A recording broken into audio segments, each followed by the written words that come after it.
Hello दोस्तों। तो आज हम सीखेंगे एलसीएम और एचसीएफ का पार्ट 2 मतलब लेवल 2 के, जिसमें हम क्वेश्चनों को डिस्कस करेंगे, जिन्हें हम बेसिक और ट्रिक दोनों तरीके से डिस्कस करेंगे। तो आप इन क्वेश्चनों को बारीकी से समझने की कोशिश करेंगे। और कल हमने जो सीखा था वो सीखा था फैक्टर मेथड मतलब गुणनखंड विधि। अब हम यहाँ पर भी गुणनखंड विधि शॉर्ट तरीके से सीखेंगे। तो यहाँ पर मैं देख रहा हूँ क्वेश्चन जो है 24, 32, 40 का मासा एचसीएफ अर्थात क्या होगा। तो यहाँ पर मैं देखूंगा तो इसको किस प्रकार से करेंगे आप 24 के अलग से। तो हमने जो देखा था कल इसको भाग विधि से ऐसे सवालों को डिस्कस किया था। तो आज हम करेंगे इसको फैक्टर विधि से मतलब गुणनखंड विधि से। तो यहाँ पर आप देखेंगे सबसे पहले मैं 24 के गुणनखंड कर रहा हूँ। तो 24 के अगर मैं गुणनखंड करूँ तो यहाँ पर मैं अगर देखूँ 2 और फिर से मुझे मिलेगा 2 और फिर से मुझे 2 मिलेगा और फिर से मुझे 3 मिलेगा। आपने ये क्वेश्चन समझ लिया होगा कि किस प्रकार से मैंने इसको लिखा। नहीं समझ रहे हैं तो आप इसको इस प्रकार से इसके काट भी सकते हैं गुणनखंड। तो यहाँ पर मैं 24 लिख रहा हूँ और 24 को मैं देखूंगा तो 2 से करूँगा तो 12 और 2 से करूँगा तो मैं 6 मिलेगा मुझे और फिर से 2 से करूँगा तो मुझे 3 मिलेगा और फिर से इसे 3 से करूँगा तो मुझे 1 मिलेगा। जब तक 1 नहीं मिलेगा तब तक हम इसके गुणनखंड काटते ही रहेंगे। अब मैं देखूंगा 1 2 3 बार मेरे पास यहाँ पर देख लो 2 है और यहाँ पर 1। ये इस प्रकार से मैंने इसको डायरेक्टली लिखा था। तो अब आप समझ गए होंगे मैंने इनको किस प्रकार से लिखा। अब हम देखेंगे 32 के जो फैक्टर होंगे वो किस प्रकार से होंगे। तो 32 को मैं किस प्रकार से एज इट इज लिख सकता हूँ इसको मैं। तो यहाँ पर मैं देखूंगा 2 इंटू 2 इंटू 2 फिर इंटू 2 फिर 2। तो यहाँ पर मैं देखूंगा इसको 2 दूनी 4 4 दूनी 8 और 8 दूनी 16 16 दूनी 32। अब जो मुझे मिला 32 मिल गया है। अब मैं इसके 40 के गुणनखंड करूँगा तो मैं 40 के करूँगा। अगर आपके ये समझ नहीं आ रहा तो आप इस प्रकार से इनको कर भी सकते हैं। यहाँ पर मैं देख रहा हूँ 40 का जो फैक्टर होगा वो किस प्रकार से होगा 2 इंटू 2 फिर से 2 और ये मेरे पास फिर कितना मिलेगा मुझे 5। आप देख भी रहे होंगे 2 दूनी 4 और 4 दूनी 8 8 पंजे 40। ये मेरे पास 40 हो गया है। अब आप देखेंगे एचसीएफ के लिए जब भी मैं फैक्टर मेथड से करूँगा तो इसमें कॉमन छांटना होगा। तो मैं देख रहा हूँ यहाँ पर भी 2 है और यहाँ पर भी 2 है, यहाँ पर भी 2 है, मतलब जो तीनों पार्टों में होगा वो कॉमन हो गया। अब ये मुझे कॉमन 2 मिल गया तो मैं यहाँ पर 2 लिख दूँ और उसके बाद में फिर मैं देखूँ जो भी 2 और भी है, एक बार और मुझे 2 मिल रहा है कॉमन। तो मुझे अब ये वाला 2 मिल गया है तो मैंने इस प्रकार से लिख दिया। अब मैं देखूँगा यहाँ से भी मुझे 2 कॉमन मिल रहा है और अब मैं एक बार और लिख सकता हूँ यहाँ पर। अब मैं अगर देखूं तो इसमें 2 है बट इसमें नहीं है, इसमें नहीं। तो जो तीनों में हो वही कॉमन नंबर होगा। इसमें 5 नहीं है ना, इसमें है बट इसमें है, बट 3 इसमें भी नहीं इसमें। तो मेरे जो कॉमन नंबर है वो यही कॉमन नंबर है। अब मैं अगर देखूं इनको मल्टीप्लाई करूं तो 2 से 4 2 टाइम्स 4 और 4 से 2 टाइम्स तो 8। अब जो मेरा एचसीएफ होगा वो क्या होगा 24 32 40 का जो एचसीएफ होगा वो 8 होगा। आई होप आपने इस क्वेश्चन को अच्छे से समझ लिया होगा। मैंने जो कल डिस्कस किया था वो भाग विधि से किया था। आप इसको भाग विधि से भी करेंगे तो भी इसका आंसर ही 8 ही आएगा। अब मैं अगर इस क्वेश्चन को देखूं 168 189 231 का मासा मुझे निकालना है मतलब एचसीएफ मुझे निकालना है। तो अब मैंने गुणनखंड विधि अगर सीख ली है तो यहाँ पर मैं इसको एक बार फिर से तो मैं भाग विधि रिवाइज कराना चाहता हूँ। तो आप इस क्वेश्चन को बड़े से क्वेश्चन को किस प्रकार से करेंगे तो डरने का नहीं है। यहाँ पर बहुत ही सिंपल है ये क्वेश्चन। तो इनमें से आप छोटी संख्या कोई भी 2 नंबरों के साथ हम डिवाइड करना स्टार्ट कर सकते हैं। तो यहाँ से जो इन तीनों में से जो छोटा नंबर है वो मुझे मिलेगा 168। तो मैं 168 को इस प्रकार से लिखूंगा और इन दोनों नंबरों में से आप किसी भी नंबर को यहाँ पर अंदर रख सकते हैं। तो मैं यहाँ पर 189 को रखूंगा ताकि मैं सिंपल तरीके से इसको कर सकूं। तो मैं भाग विधि से एचसीएफ कैसे निकालूंगा अब आप देखें इसको किस प्रकार से। तो 1 टाइम्स मेरे पास जाएगा ये, तो 1 टाइम्स जाएगा। अब मुझे जो मिला 168 और यहाँ से मैं माइनस करूंगा तो ये मुझे मिलेगा 1 और यहाँ से मुझे मिलेगा 2। अब मुझे जो 21 मिला है वो उसे मैं बना लूंगा भाजक मतलब भाग देने वाली संख्या। और ये वाला ये नहीं, हालांकि ये दोनों संख्या एक जैसी है बट यहाँ पर जो नंबर होता है उसे हम अंदर रखते हैं। तो यहाँ पर जो मेरे पास है 168 है तो 168 को मैं अंदर रखूंगा मतलब इसी को भाज्य संख्या बना लूंगा। ये भाजक संख्या हो गई और ये भाज्य संख्या हो गई। अब मैं देखूंगा कि 21 का टेबल ऐसा पढ़ूंगा कि इसके पास पहुंच जाए तो ये पूरी डिविजिबल हो जाएगा। तो ये 8 टाइम्स हो गया तो ये 168। अब जो मुझे अंतिम भाजक मिला वो 21 मिला। तो मेरा यहाँ पर 21 आंसर हो सकता है बट अभी हमने इन दोनों संख्याओं का जो है डिवाइड किया है मतलब भाग किया है। तो इन दोनों संख्याओं का जो एचसीएफ है 21 है बट ये संख्या अभी भी बची है। तो अंतिम भाजक मेरे पास 21 था इसीलिए मैं इसको 21 से स्टार्ट करके एक बार फिर से 231 के साथ भाग करूंगा ताकि ये सिंपल वे में हो सके। अब मैं अगर देखूँ तो यहाँ पर 21 से 1 टाइम्स अगर मेरे पास जाएगा ये, और यहाँ पर मैं देखूँ तो मुझे 2 मिलेगा, और यहाँ पर मैं 1 को एज इट इज लिख लूँगा तो ये मुझे मिलेगा 1 टाइम्स फिर से। अगैन मुझे 1 टाइम मिला और अंत में मुझे 0 0 मिल गया। जब भी मुझे अंत में, अब मैं देख रहा हूँ यहाँ पर तीनों संख्याओं को हमने डिवाइड कर लिया है और अंतिम जो भाजक है वो मेरा कौन है, 21 है। तो हमारा जो HCF होगा 168, 189 और 231 का जो HCF होगा वो मेरे पास 21 होगा। आई होप आपने इस क्वेश्चन को भी बहुत अच्छे से समझ लिया होगा। यहाँ पर अब आप देख रहे होंगे नेक्स्ट क्वेश्चन कुछ अलग टाइप का है, तो वह छोटी से छोटी संख्या ज्ञात कीजिए या क्या होगी जो 18, 21, 24, 27 से पूर्णतः विभक्त हो। तो यहाँ पर पूर्ण डिविजिबल नंबर जो है कौन सा है, जो 18 और 21, 24, 27 से कम्प्लीटली डिविजिबल हो। तो यहाँ पर हम देखेंगे इस संख्या में हमें क्या करना है या इस क्वेश्चन में क्या करना है। तो जब भी आपको छोटी से छोटी संख्या लिखा मिले तो आप समझेंगे कि यहाँ पर हमें एलसीएम निकालना होगा। जहाँ पर भी छोटी से छोटी संख्या लिखी हो तो वहाँ पर आप समझेंगे कि मुझे एलसीएम निकालना है। तो यहाँ पर आप देखेंगे थोड़े से बड़े नंबर हैं, आप देखेंगे इनको किस प्रकार से करेंगे। तो यहाँ पर मैं देखूंगा 18 एज इट इज लिख लिया हमने, 21 तो 21 भी लिख लिया हमने, और 24 तो 27 और 27 को भी लिख लिया।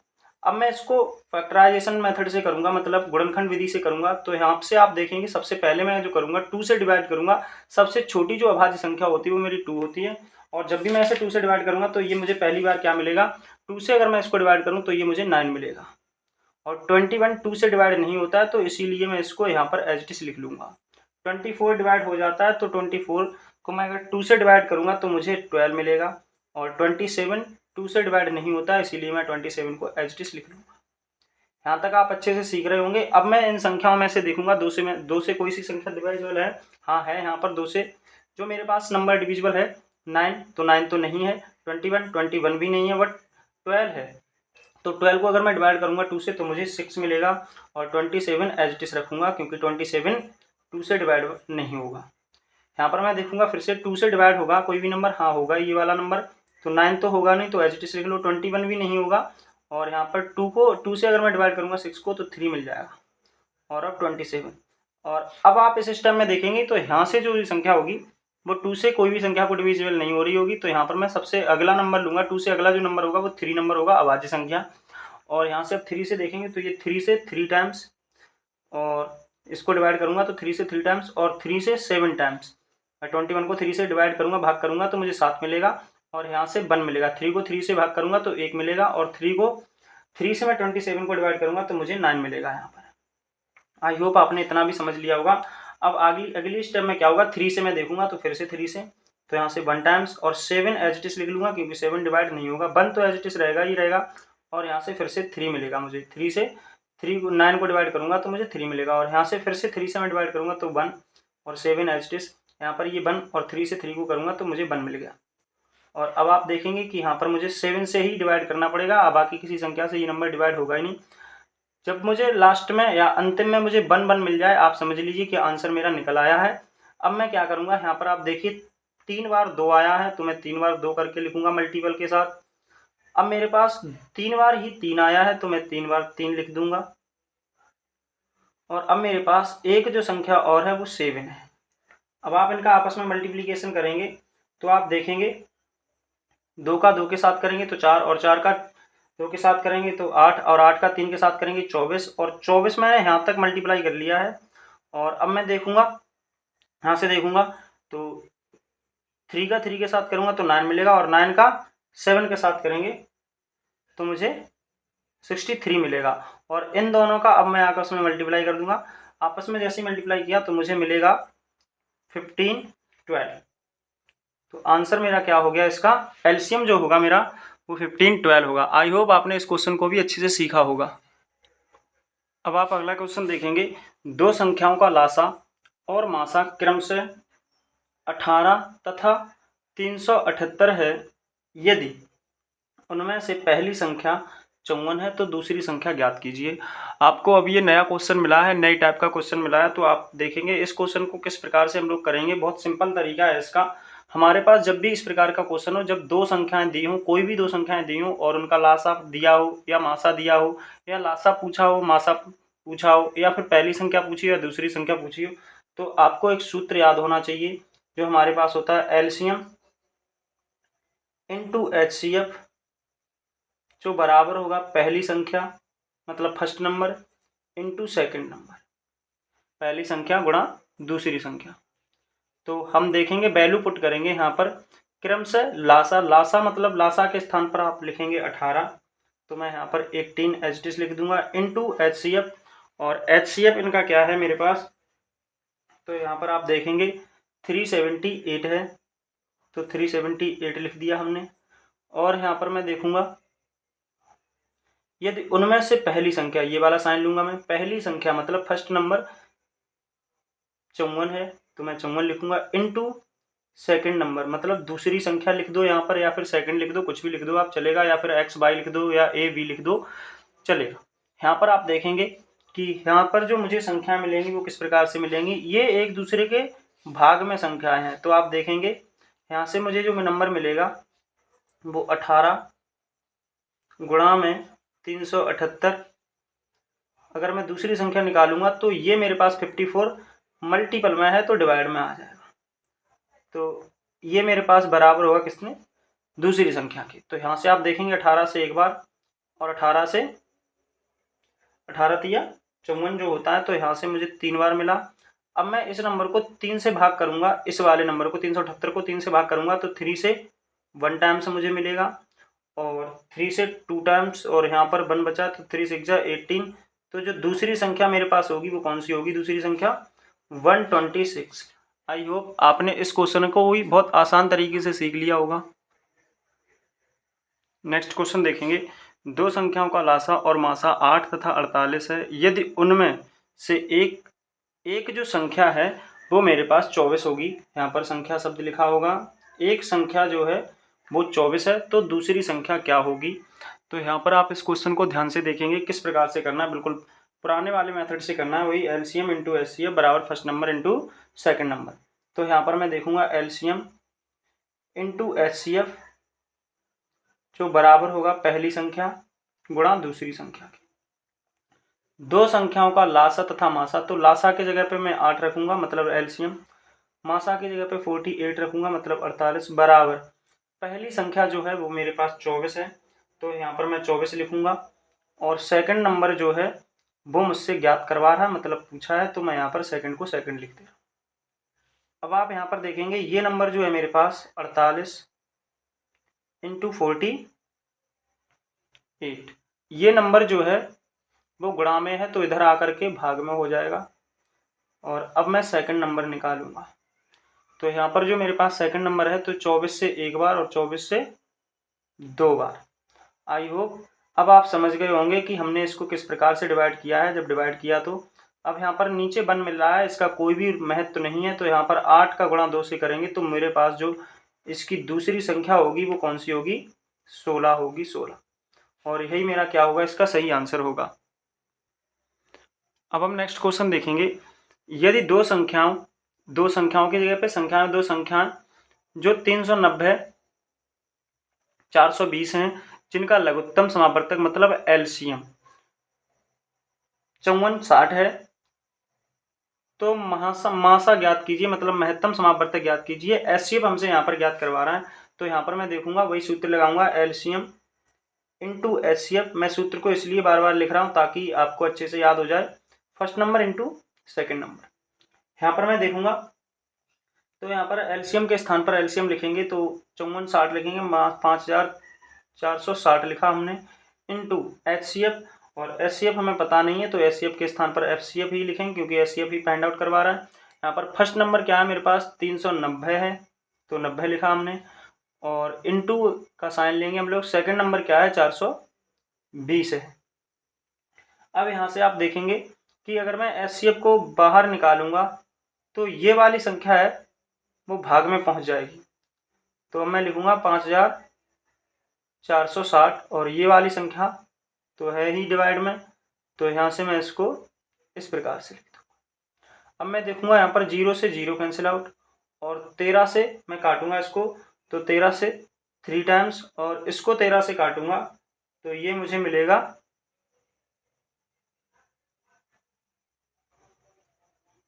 4 टाइम्स, 13 चौके 52 होता है। और अब मुझे मिला यहाँ पर 2 टाइम्स, तो अब आप देखेंगे ये 42 मिल रहा है मुझे। और अब मैं इसको फिर से 3 से, आपको काटना अच्छे से आना चाहिए, तो यहाँ से मैं 3 से करूँगा इसको डिवाइड, तो 3 से 1 टाइम्स, और यहाँ से 1 बच रहा होगा तो 3 से 4 टाइम्स। और अब आप देखेंगे कि मैं इस 14 को इस प्रकार से एक बार लिख दूं ताकि आप समझ जाएं अच्छे से। अब मेरे पास 420 और अपॉन में 14 बचा है। अब आप इसको भाग करेंगे तो 14 से 42 को डिवाइड करेंगे तो 3 मिलेगा, और ये वाला 0 एच टी से रख दूंगा, तो यही मेरा इसका क्या होगा, आंसर होगा। आपने इस क्वेश्चन को भी अच्छे से सीख लिया होगा। अब हम नेक्स्ट क्वेश्चन देखेंगे।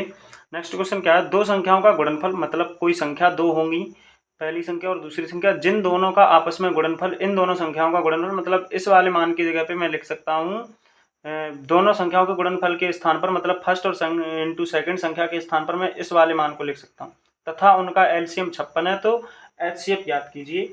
आप फिर से उसी सूत्र को लगाएंगे, एलसीएम इंटू एचसीएफ बराबर first number into second number. यहाँ पर आप देखेंगे एलसीएम के स्थान पर एलसीएम लगाएंगे, तो यहाँ पर मैं देखूंगा कि इसको मैं किस प्रकार से करूं। एलसीएम के स्थान पर एलसीएम 56 लिया हमने, इंटू एचसीएफ, तो एचसीएफ लिया हमने, एचसीएफ पूछ रहा है, एचसीएफ का मान नहीं है इसीलिए हमने एचसीएफ एचटी से लिख दिया, बराबर first number into second number. तो first number into second number, अब जब इन दोनों संख्याओं को गुणा करते हैं तो कोई मान मिल रहा होगा, और पिछले क्वेश्चन में मान नहीं, इसमें गुणनफल नहीं दिया जा रहा था, अलग अलग संख्या दी जा रही। यहाँ पर इन दोनों संख्याओं का ही गुणनफल है, इन दोनों संख्याओं का गुणनफल है, तो इसको हम, ये दोनों संख्याओं का ही मान है, तो यहाँ पर मैं इसको लिख दूंगा 3192। आई होप आपने ये समझा होगा कि ये कैसे आया है। अब मैं यहाँ पर एचसीएफ निकालूंगा, तो यहाँ से एचसीएफ निकालेंगे बाहर, तो एचसीएफ वाला पार्ट बाहर निकाला, तो मेरे पास वो वाला पार्ट 3192 एचडी उधर ही रहेगा, और ये भाग की, ये गुणा की संख्या, मल्टीप्लीकेशन की संख्या इधर जाएगी तो डिवाइड में पहुंच जाएगी, तो ये, और जब आप इसको भाग करेंगे, आप भाग देंगे यहाँ पर, तो मुझे मिलेगा यहाँ से मिलेगा 56 से, ये 5 टाइम्स मिला, और फिर जो मुझे मिलेगा यहाँ से, और मैं फिर 7, तो यहाँ पर जो मेरा आंसर होगा वो 57 होगा। आई होप आपने इस क्वेश्चन को भी अच्छे से समझ लिया होगा। अब आप देख रहे होंगे अगला क्वेश्चन कुछ अलग टाइप का है, तो 2 की पावर 3 इंटू 3 की पावर 5 इंटू 7 की पावर 3, और ये वाली संख्या अलग हो गई और ये वाली संख्या अलग है, और 2 की पावर 4 इंटू 3 की पावर 4 इंटू 7 की पावर 1 का लासा क्या होगा। इस प्रकार की क्वेश्चनों को लासा लेना थोड़ा सा समझने वाली बात है, तो आप यहाँ पर इसको समझेंगे ध्यान से, हालांकि ये कोई भी टफ पोर्शन नहीं है। तो यहाँ पर देखेंगे जब भी एलसीएम पूछा जाए, यहाँ पर इस क्वेश्चन, इस वाले पार्ट को देखेंगे, जब भी एलसीएम पूछा जाए तो आप इन दोनों संख्याओं में कॉमन नंबर छांटिए, और उसकी जो सबसे बड़ी पावर है, सबसे बड़ी घात है, उस नंबर को लिखेंगे इन दोनों में से। जैसे आप समझेंगे इस क्वेश्चन को ध्यान से, तो यहाँ पर मैं देखूंगा कॉमन में 2 यहाँ पर भी है और यहाँ पर भी है, तो यहाँ पर मैंने देखा 2, ये भी कॉमन, ये भी कॉमन, और एलसीएम के लिए हम बड़ी वाली पावर उठाएंगे, तो इन दोनों कॉमन वाले नंबरों में से ये वाली संख्या बड़ी है, तो 2 की पावर 4, तो मैंने 2 की पावर 4 लिया, इनटू का साइन लगाया, और अब 3 इसमें है तो इसमें भी है, तो आप देखेंगे 3 की सबसे बड़ी पावर कौन सी है, तो 3 की सबसे बड़ी पावर है 3 की पावर 5, 3 की पावर 5, तो हमने 3 की पावर 5 लिया, इनटू 7 यहाँ भी है, यहाँ भी कॉमन है, और कॉमन नहीं होता तो हम इसको लिखेंगे नहीं एलसीएम के लिए, तो यहाँ पर देखें उसको बाद में लिखेंगे। तो यहाँ पर आप देखें तो जो 7 है, तो 7 की पावर 1 है और 7 की पावर 3 है, तो यहाँ पर सबसे बड़ी वाली जो संख्या होगी वो 7 की पावर 3 होगी। तो इस संख्या का, इस वाले क्वेश्चन का ये आंसर होगा। आई होप आपने यहाँ तक अच्छे से समझा होगा।